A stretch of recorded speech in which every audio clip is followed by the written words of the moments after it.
Remember me. For Virginia. For America.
Long ago, a universe ended and all fell into darkness.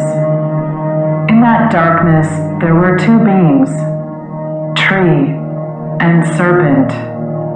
They spoke for many eons until one day, Serpent became bored. Something would be more interesting than nothing, she said. So Serpent decided that she would create a universe. Without letting Tree know, Serpent slowly shed her skin and left her branch. First, she laid world eggs. Eggs so big that one could spend their entire life on them. Then she laid God eggs. Eggs with beings to help organize the universe. Then she laid all the plant and animal eggs. eggs which would make more trees and more serpents.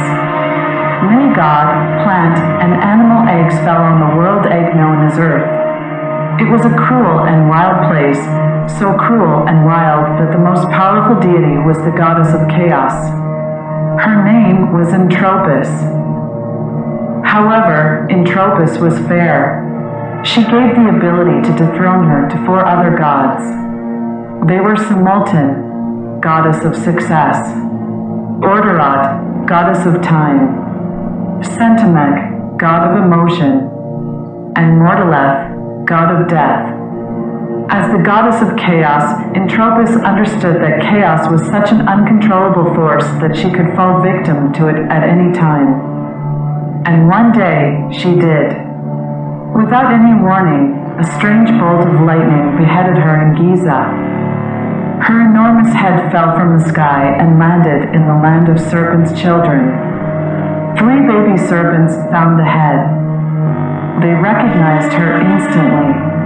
It is fallen Entropis. Then, the baby serpents hatched a plan. If we disguise ourselves with her head, perhaps we could trick the gods into thinking that we are Entropis. Then they could be tricked into giving us power. But once they find out that they were tricked, we would need to kill them to keep our power. How can we kill the gods? We should ask men. They like to make dangerous things. So the 3 baby serpents tucked themselves into the head of Entropis and slithered to the land of men. In the land of men, the baby serpents found 3 types of men. They found a farmer, a warrior, and an advancer. The baby serpents began their performance. I am Entropis, goddess of chaos. The other gods have gone mad. We need to destroy them before they hurt the land of men. In awe of Entropis's head, the 3 types of men quickly went to work on a weapon. They used a special glass to harness a strange lightning, similar to the very lightning which had killed Entropis herself. They surrounded the charged glass with a strong stone carved into the shape of a handsome hero. When the men finished the weapon, they showed it to Entropis's head.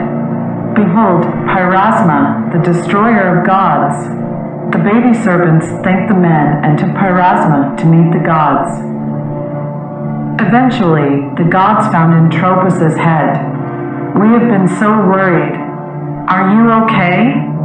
I am hurt, but I was treated well in the land of men. They even gave me a gift. Let us restore your powers first. With that, the 3 baby serpents became very powerful. Thank you. Now meet Pyrasma. And at the speed of light, Pyrasma burned the gods to death. The 3 powerful baby serpents thanked Pyrasma and gave the gift of life to all statues in the land of men. After terrorizing their enemies in the animal kingdom for eons, the 3 baby serpents decided that it would be best to grow themselves more, since they wanted to look older. Each baby serpent went to a different world egg to mature. But one world egg was too hot and the baby died. Another world egg was too cold and that baby froze. The only baby that survived continues to grow inside Earth herself, where heat and cold are in perfect harmony.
You do not feel free. You are not a chance. You have had your chance. It's your death in Egypt. All I have is a suggestion for you, Angel. Divide yourself until you no longer can. Some of your particles will trickle randomly through the fabric of time in every direction. Your personal division contains the past, present, and future. Perhaps your past.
Hello? Hello? You got the wrong number. Who is this? Howard. Howard Melrose. Hi, Howard. What are you doing? Well, looking out at the bay. Oh, you have a place by the water. You're lucky. It is beautiful. It really is. The view up here is beautiful. What's your name? You can call me Eunice, Howard. You have such a mysterious voice. Really? Oh yeah, so mysterious. Just wraps me up like a dark blanket. I could use a blanket now. Are you in the area? Oh, am I in the area? I'm on top of the world! Look to the bridge! The Golden Gate is nice. You're going through the bridge.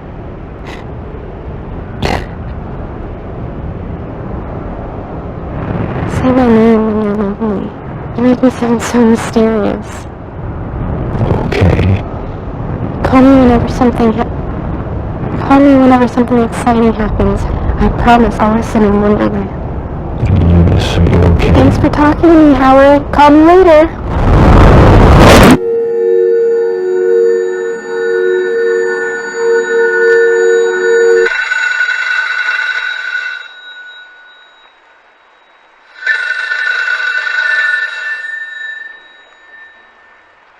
Hello? Monty, I need your help. Jimmy, it's not you. Listen, I can't run anymore. I just can't. Nobody likes me anymore. Everybody wants to run me over in the street now. I'm just a dirty dog. Jimmy, it's late. Why don't you hit the hay? Listen to me, you don't understand. I can't run. What do you want? I want you to run. Oh, everyone loves you, Monty. Everyone loves you. Jimmy, that's just plain silly. You're already a better president than I'll ever be.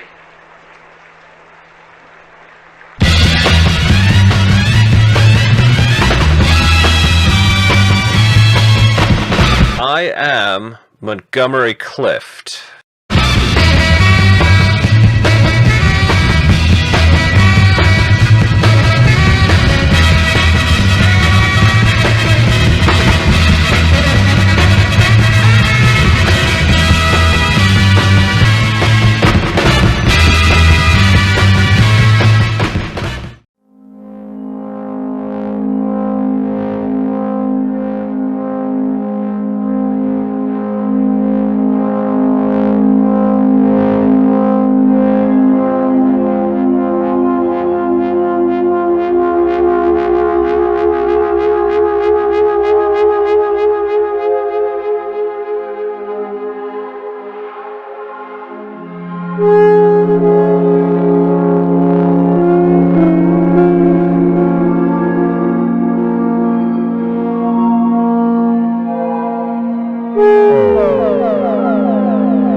Follow me.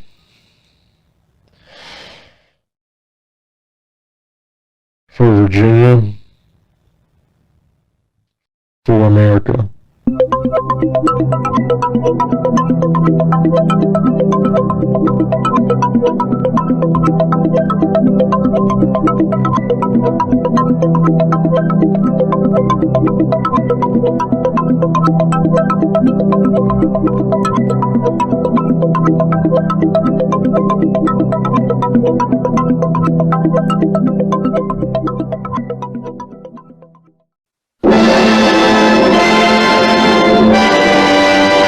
The FBI is offering a reward of up to $1 million for information leading directly to the arrest of alleged murderer Howard Melrose.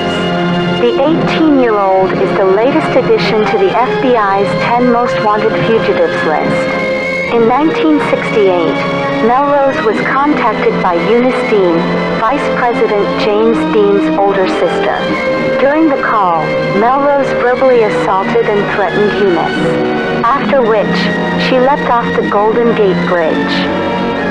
Melrose was caught on camera shortly before leaving San Francisco. Special Agent Rod Serling. Howard is dangerous. His voice alone can kill a man. Never answer a call from Howard Melrose. Keep your children far away from that telephone. If you have tips about Melrose's whereabouts, dial 1-800 Dean Deliverance. We want to keep Howard Melrose away from every telephone in America.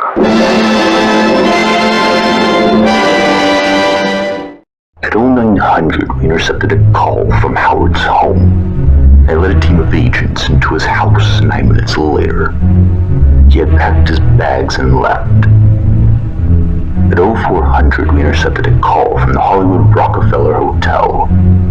I led a team of agents into the building 18 minutes later. He had evaded the room with his belongings. He had attempted to redact and shred copies of an airplane ticket. Off the record, Mr. Vice President. I know that you're upset, but listen to me. Whatever I say next, promise me you'll stay put. No more jokes about taking Air Force 2 for a one-man kill assignment. I'm trusting you, Mr. Dean. We currently have eyes on Howard Melrose. He's about to leave LAX on a flight to DC. We can wait for him there. Promise me that. Mr. Vice President, are you there?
Weeks following the disappearance of James Dean, the National Park Service suspended all ferry services to Liberty Island, and over the next 48 hours, a massive platform was constructed at the base of the Statue of Liberty. Due to the National Park Service's unwillingness to disclose the purpose of the platform and the reluctance of Washington politicians to discuss its costs, news of the mysterious structure's appearance quickly spread across the country.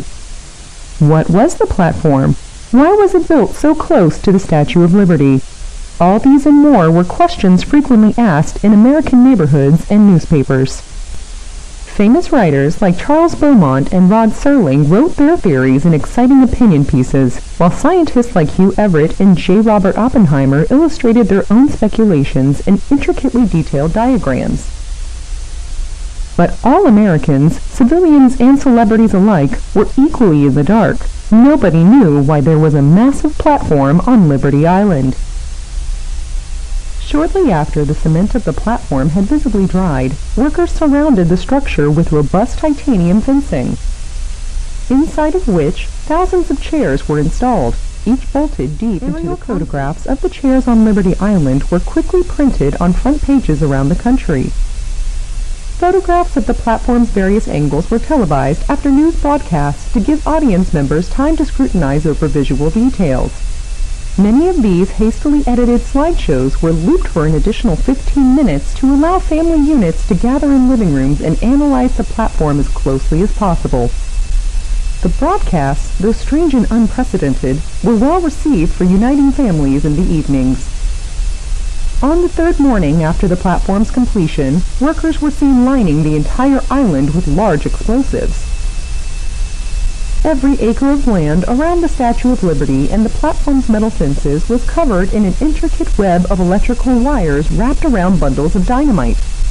The sight greatly concerned New Yorkers.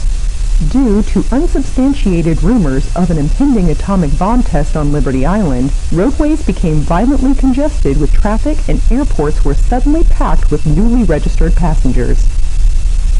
Many civilians wanted to leave the East Coast in order to avoid any potential shockwaves produced by the Liberty Island explosive. While law enforcement and regional government officials urged the public to remain calm and at home, no concrete reasoning was ever provided. Ambiguous explanations from many mayors and governors only worsened the widespread anxieties. Numbers of missing children dramatically increased in the afternoon as groups of siblings refused to stay put with parents at home and decided instead to seek shelter out west. Cats, dogs, and other domestic animals ran freely through city streets, released by their owners in an attempt to spare their lives. Dog, cat, and snake attacks became common in all major cities. In New York City, Chicago, Los Angeles, and Miami, curfews were dispatched to collect loose pets. 1 in every 5 servicemen sustained injuries from agitated animals. Even the incumbent president was attacked by a dog which had passed through the White House fence. Rushed to the Walt Disney Hospital to treat injuries, the president remained indoors for the rest of the day. In the evening, she requested a full explanation be provided by a representative of the National Park Service on live television. There would be no response, and an hour later, at 6 p.m. Eastern Time, the explosives on Liberty Island detonated. The resulting shockwave caused the Statue of Liberty to visibly totter. Fires erupted on all trees in the area. Since the fencing and chairs were bolted into the ground, the platform remained completely unscathed. However, the surrounding inferno released massive clouds of ash into the sky. Passing ships and aircrafts recorded the hellish scene on film. Ferry services were reopened by the National Park Service to allow firefighters access to the flames. By 7 p.m., all plant life had been decimated, and the Statue of Liberty had become even more oxidized from being exposed to high temperatures. A nuclear attack on Liberty? Construction gone wrong? Headlines provided no more clarification than your next-door neighbor. Firefighters extinguished the fires by 9 p.m. and reported no American fatalities. At midnight, cameras captured the activation of a spotlight on the Liberty platform. The bright white circle of light remained unoccupied for several minutes before a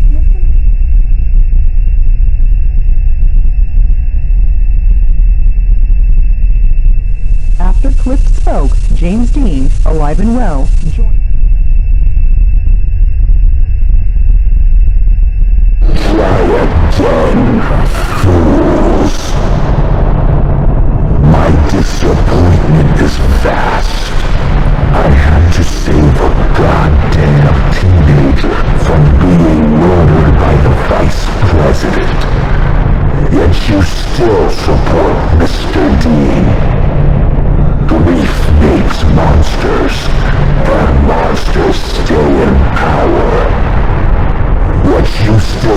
me as a monster.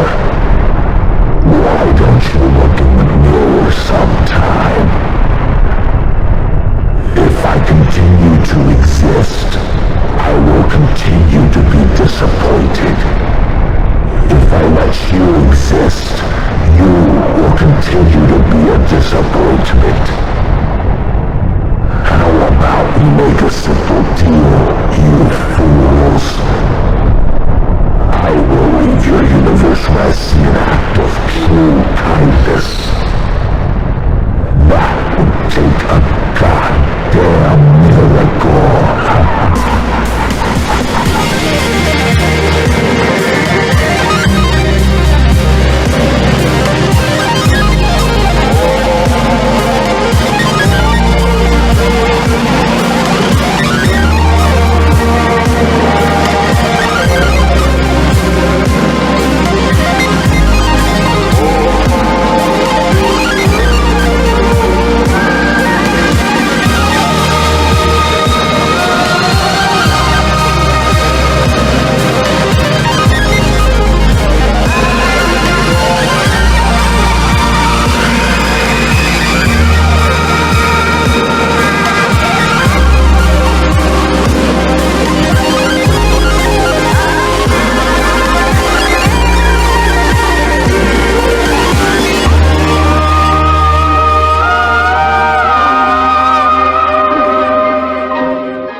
I am Montgomery Clift, and I approve this message.